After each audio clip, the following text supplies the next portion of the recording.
नमस्कार मेरे सभी विद्यार्थियों को।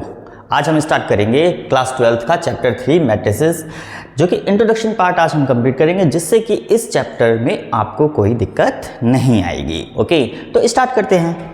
देखो,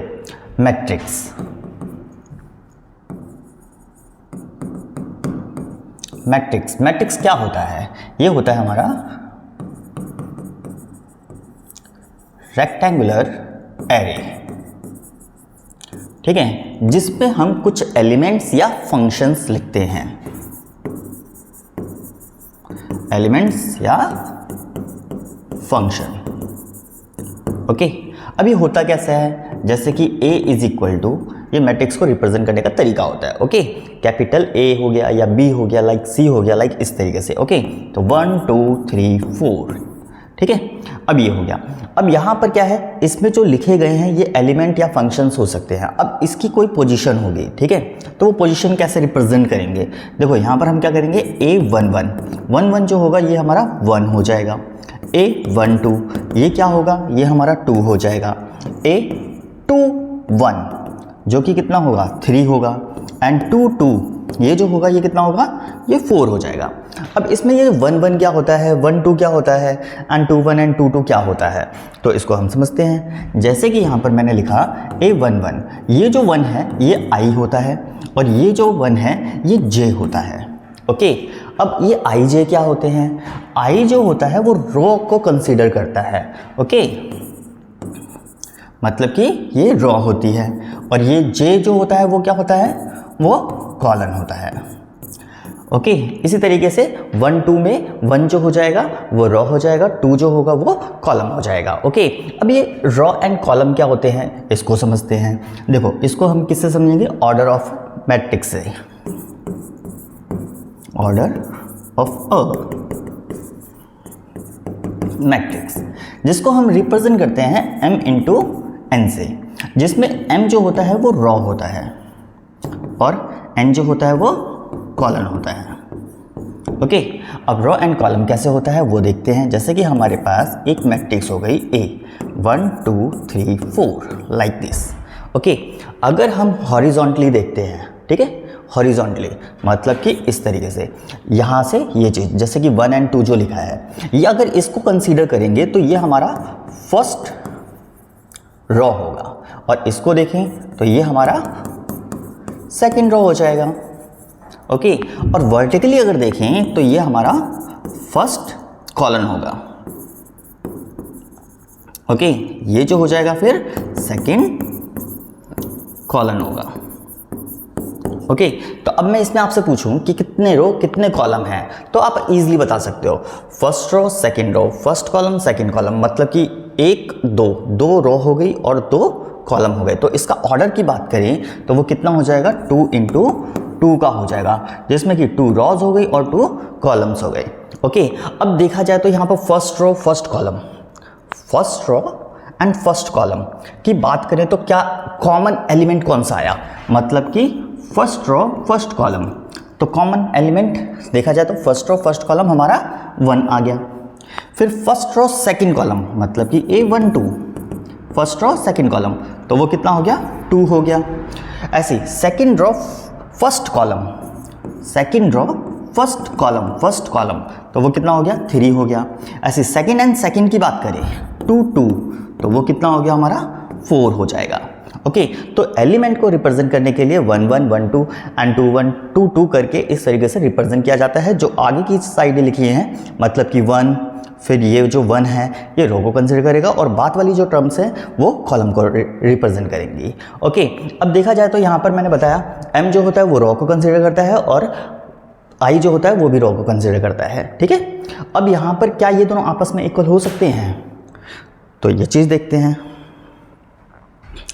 जैसे कि I इक्वल टू M बिल्कुल हो सकता है। क्यों? अगर मैं सिंगल एक एलिमेंट की मैट्रिक्स लिखूं, जैसे कि सपोज 2 लिख दिया, तो इसका ऑर्डर की बात करें तो 1 इंटू 1 होगा, और एलिमेंट की बात करें तो 1 1 हो जाएगा, क्योंकि फर्स्ट रो फर्स्ट कॉलम। अगर हम हॉरिजॉन्टली देखेंगे तो 1 रो हो गया, और वर्टिकली देखेंगे तो 1 कॉलम हो गया, तो इसलिए 1 1 वो कितना होगा, 2 होगा। अब देखा जाए तो यहाँ पर हमारा ऑर्डर की बात करें तो ये हमारा m हो गया, और इसकी एलिमेंट की बात करें तो ये हमारा i हो गया, तो ये दोनों आपस में इक्वल हो जाएंगे। ओके, इसी तरीके से हमारा j भी n के इक्वल हो जाएगा। ओके, ये क्यों बता रहा हूँ, क्योंकि 1 नंबर का क्वेश्चन इस पे पुटअप हो सकता है। ओके, अच्छा ये क्या है, कभी 0 के इक्वल हो सकता है? ये कभी भी 0 के इक्वल नहीं हो सकता, दोनों के दोनों। ओके, ये 0 के इक्वल कभी नहीं हो सकते।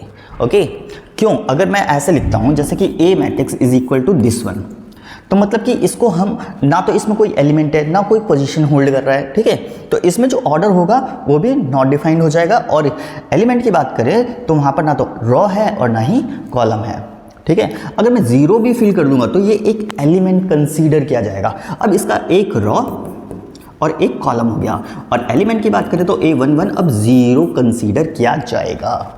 ओके, तो मतलब कि मैंने एक और चीज़ बता दी, A इज इक्वल टू अगर इस तरीके से हो, मतलब कि खाली है तो वो नल मैट्रिक्स कहलाएगी। ओके, और सिर्फ एक एलिमेंट हो तो वो सिंगुलर मैट्रिक्स कहलाएगी। ओके, तो आप इसको देखिए, फिर हम आगे कंटिन्यू करते हैं टाइप ऑफ मैट्रिसेस। अब हम करेंगे type of matrices.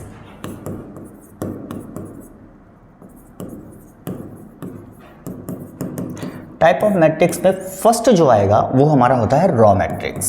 Okay, first हमारा रॉ मैट्रिक्स। वैसे मैं 2 ऑलरेडी बता चुका हूं, कौन कौन से, नल मैट्रिक्स और सिंगुलर मैट्रिक्स। ओके, तो रॉ मैट्रिक्स में क्या होगा, इसमें रॉ एक होगा, कॉलम से कोई मतलब नहीं होगा, तो उसको हम क्या कहेंगे, रॉ मैट्रिक्स कहेंगे। जैसे कि 1 2, अगर इसका ऑर्डर की बात की जाए तो ऑर्डर क्या हो जाएगा, 1 रो और 1 and 2 कॉलम, तो 1 into 2 हो जाएगा। साथ साथ ऑर्डर भी बताता जा रहा हूँ मैं।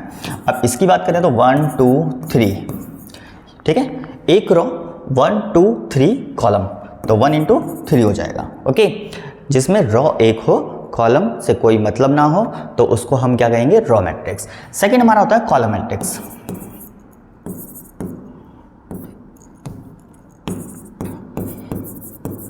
कॉलम मैट्रिक्स में क्या होगा, कॉलम मैट्रिक्स में कॉलम एक हो, रॉ से कोई मतलब ना हो।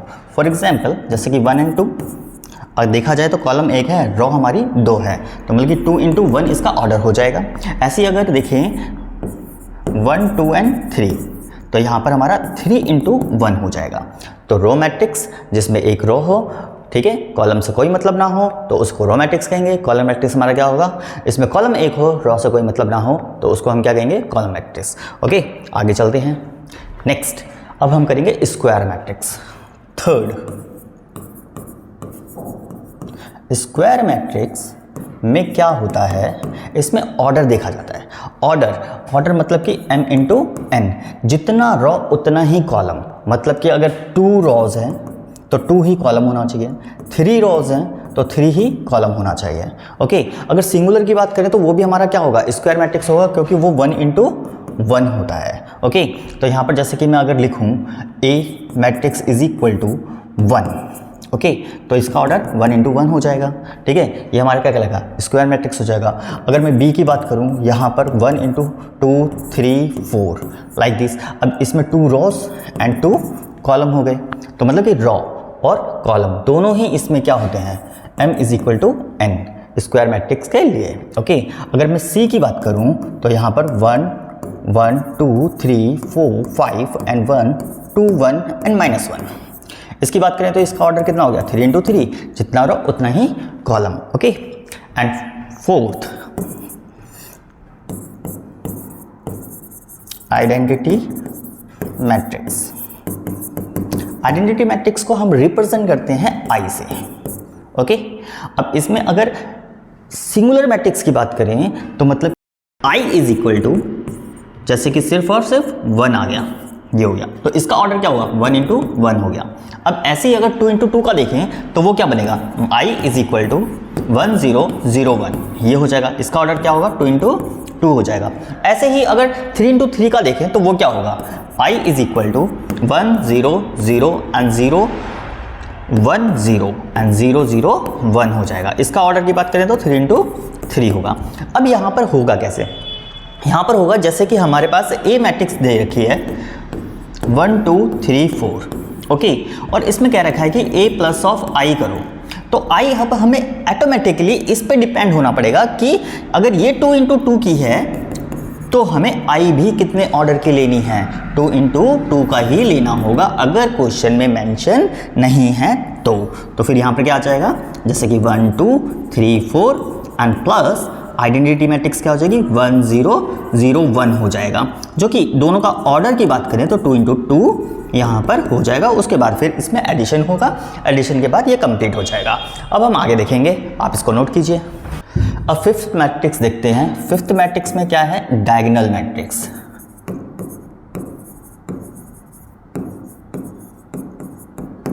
डायगोनल मैट्रिक्स में डायगोनल एलिमेंट्स जो होंगे वो क्या होंगे, वो जीरो नहीं होने चाहिए, माइनस या प्लस दोनों में होंगे चलेगा। ओके, तो ध्यान दो, जैसे कि यहाँ पर हम ए मैट्रिक्स लेते हैं, जैसे कि 2 0 एंड 0 -2 लाइक दिस। देखो देखा जाए तो डायगोनल एलिमेंट्स यहाँ पर जीरो नहीं है और सेम भी नहीं होने चाहिए, तो ये डायगोनल मैट्रिक्स कहलाएगा। जैसे कि अगर 3 इंटू 3 की बात करें, बी मैट्रिक्स ले लेते हैं यहाँ पे, जैसे कि यहाँ पर हमारा हो गया -1 0 0 एंड 0 3 0 एंड 0 0 4।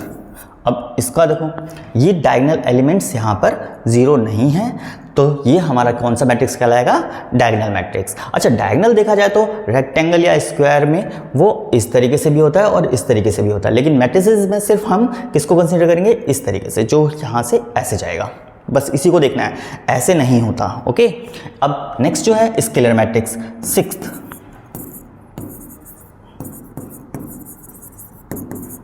स्केलर मैट्रिक्स में भी जो डायगोनल एलिमेंट्स होते हैं वो सेम होने चाहिए। ओके, तो यहाँ पर ए मैट्रिक्स इज इक्वल टू, जैसे कि यहाँ पर हमारा हो गया 2 एंड 2, बाकी 0 होने चाहिए, तो ये सेम हो गए। ओके, इसी तरीके से बी मैट्रिक्स की अगर बात करें तो बी मैट्रिक्स में हमारा क्या हो जाएगा, जैसे कि 4 0 0 0 4 0 एंड 0 0 4, ये चीज़ हो जाएगा, सेम एलिमेंट होने चाहिए डायगोनल में, तो ये हमारा कौन सा कहलाएगा, स्केलर मैट्रिक्स। आगे चलते हैं, ये हमारा स्केलर, आप इसको नोट कीजिए, फिर हम आगे करते हैं। अब 7 देखते हैं। 7 हमारे पास क्या है, equal size of matrix.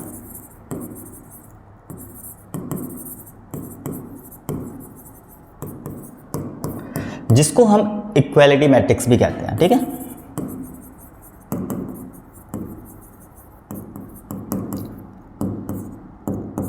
Equal matrix में क्या होगा, मतलब कि एलिमेंट वहां पर सेम होंगे, जैसे कि यहां पर एग्जांपल लेते हैं x y z and w like this.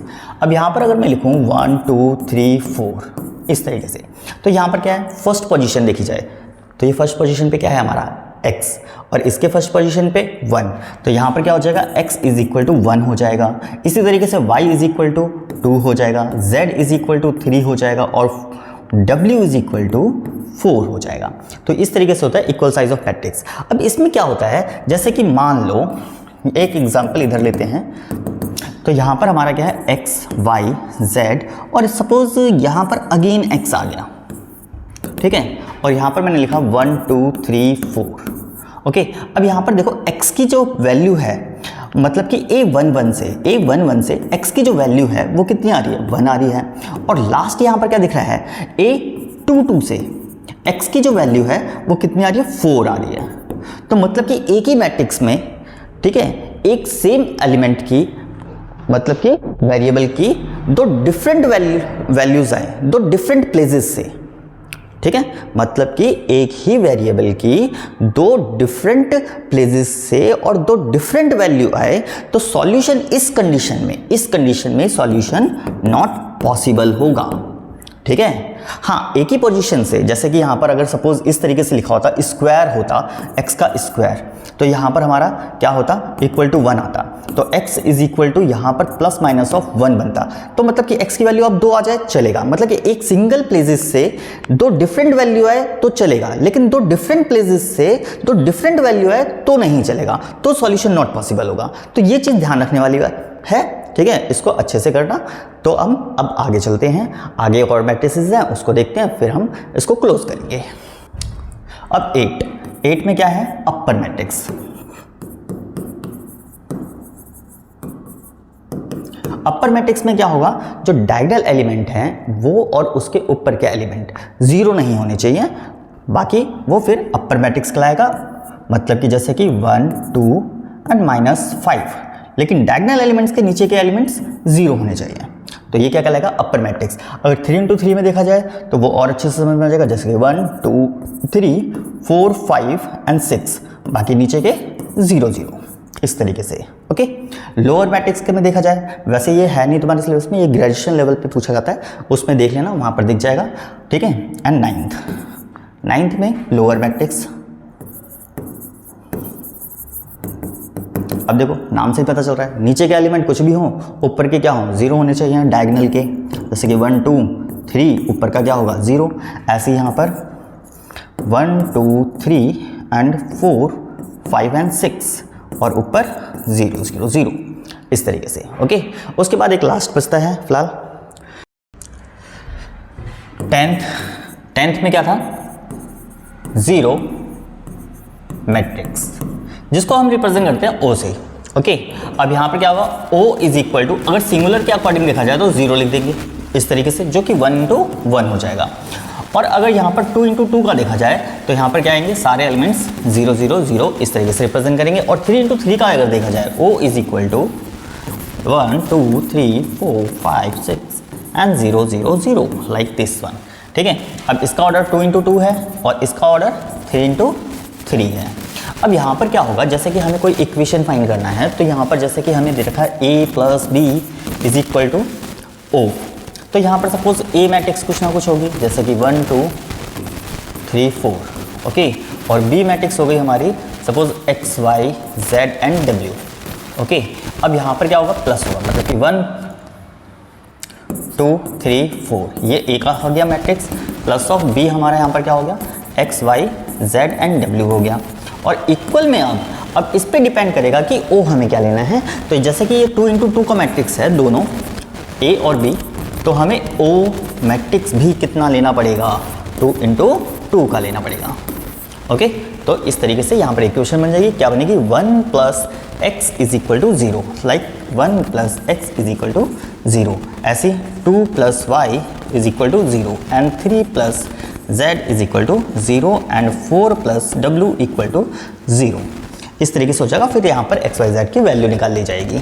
Okay, तो यहाँ पर हमारा टाइप्स ऑफ मैट्रिक्स कंप्लीट होता है, बाकी और भी आएंगे तो उसको हम देखेंगे 1 by 1। ओके, तो आज के लिए इतना ही, और हमारे चैनल को सब्सक्राइब जरूर कर लेना ताकि आगे की वीडियो भी आपको मिलती रहे।